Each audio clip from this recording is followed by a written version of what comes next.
প্রতি বছরই তো ফাল্গুনে শাড়ি পরি, কিন্তু এবছর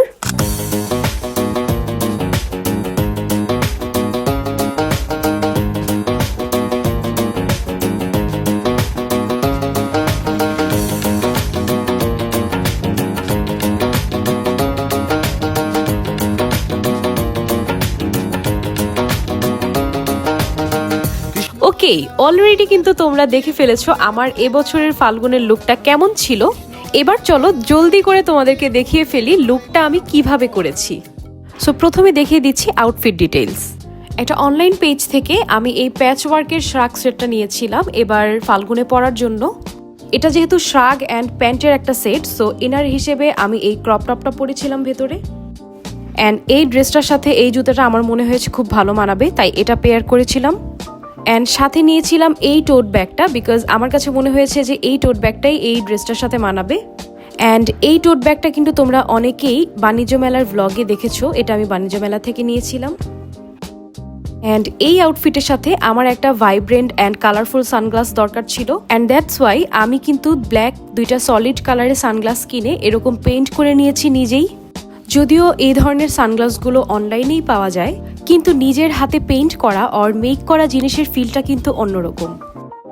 সো আদার্স অ্যাক্সেসরিজগুলো তোমরা ভিডিওর শুরুতে অলরেডি দেখে নিয়েছো। সো এবার আমি ডিরেক্টলি চলে যাচ্ছি আমার মেকআপ লুকে। একদমই সিম্পল ওয়েতে একটা গর্জিয়াস লুক আনার ট্রাই করেছিলাম আমি আমার বেসটা করেছিলাম অনলি সানস্ক্রিন দিয়ে, অ্যান্ড বেসটা সেট করেছিলাম আমি W7 এর ব্যানানা লুজ পাউডারটা দিয়ে। এরপর হানি ব্রাউন শেডের একটা লেন্স পরে নিলাম, যদিও আমার ফার্স্টে মনে ছিল না। লেন্স পরার টাইমে যেহেতু চোখ থেকে একটু পানি পড়েছিল, সো আমি আমার মেকআপটাকে আবারও সেট করে নিলাম। এরপর ফেসে হালকা ব্রঞ্জার ইউজ করলাম, এরপর দিয়ে দিলাম ব্লাশ। এরপর আইব্রাউটাকে ড্র করে আইশ্যাডো দিয়ে আইব্রাউটা সেট করে নিলাম। এরপর বিউটি গ্লেজডের এই প্যালেটটা থেকে একটা লাইট ব্রাউন শেড নিয়ে নিলাম as a eye base colour. Crease লাইনটা ব্লেন্ড করার জন্য এরকম একটা ডার্ক ব্রাউন শেড নিয়েছিলাম। যেহেতু ফাল্গুন, সো এরকম একটা ইয়েলো শেড নিয়ে নিলাম, অ্যান্ড এই কালারটা আমি আমার ব্রাউ বোনের সাইডে একদমই লাইটলি অ্যাপ্লাই করেছি। এরপর অ্যাপ্লাই করছি লাইনার, দেন অ্যাপ্লাই করব ববের এই কাজলটা। কাজলটাকে স্মাচ করার জন্য আমি একটা ডার্ক ব্রাউন শেড নিয়ে এভাবে ব্লেন্ড করে দিচ্ছি। দেন নিয়ে নিচ্ছি এই ইয়েলো শেডটা, এই শেডটা দিয়ে আমি আবারও ব্লেন্ড করব অ্যান্ড আমার হার্শ লাইনগুলো কভার করব।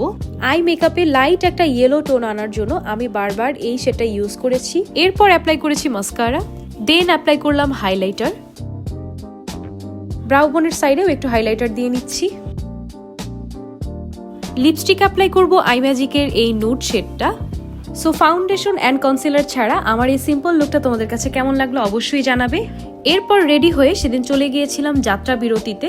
যেহেতু ফাল্গুন ছিল, সো আমাদেরকে পার পারসন 600 টাকা দিয়ে এরকম এন্ট্রি কার্ড নিয়ে এন্ট্রি করতে হয়েছে, অ্যান্ড এর মধ্যে কিন্তু খাবারটাও ইনক্লুড। বাট 600 টাকার বেশি ফুড অর্ডার করলে সেটার জন্য কিন্তু এক্সট্রা পে করতে হবে। অ্যান্ড যাত্রা বিরতিতে ঢুকলে তোমরা কিন্তু একটা বাঙালি অ্যাস্থেটিক ভাইব পাবে। ওদের ম্যাক্সিমাম ডেকোরেশনই কিন্তু হ্যান্ড পেইন্টেড।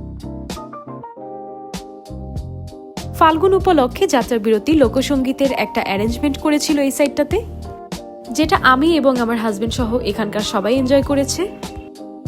এই সুইট ছোট্ট মেয়ে বাবুটার নাম ছিল জোহার, ও আমাদের পাশে দাঁড়িয়ে এনজয় করছিল। দেন আমি ওকে ডেকে আমার পাশে বসাই। এরপর এদিকটায় আমি আমার কিছু ছবি অ্যান্ড ভিডিও নিচ্ছিলাম।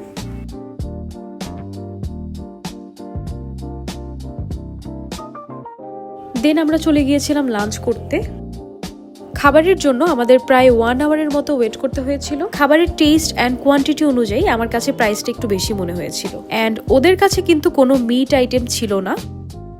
খাওয়া দাওয়ার পর আমরা আরেকটু ভিডিও অ্যান্ড ছবি টবি তুলে পাশেই ওদের শপটা ভিজিট করতে চলে যাই। প্রতিটা কর্নার এত সুন্দর ছিল যেটা বলার বাহিরে। আড়ং-এর মতো এটাও কিন্তু একটা ব্র্যান্ড, হুইচ ইজ যাত্রা, বাট আড়ং-এর চাইতে যাত্রা ব্র্যান্ডের প্রোডাক্টের প্রাইস একটু বেশি। এই শাড়িটা আমার কাছে অনেক বেশি ভালো লেগেছিল। শাড়িটা শিবুরি বাটিকের মধ্যে ছিল অ্যান্ড আঁচলে ছিল অ্যাপ্লিক করা। সো এই সুন্দর শাড়িটা ভ্যালেন্টাইন্স ডে উপলক্ষে আমার হাজবেন্ড আমাকে গিফট করে। যাত্রা থেকে বের হয়ে আমরা ডিরেক্টলি চলে আসি খিলগাঁওয়ের চা অ্যান্ড চিলে। সো এই ছিল আমার ফাল্গুনের ভ্লগ। আবারও দেখা হচ্ছে নতুন কোনো ভ্লগে।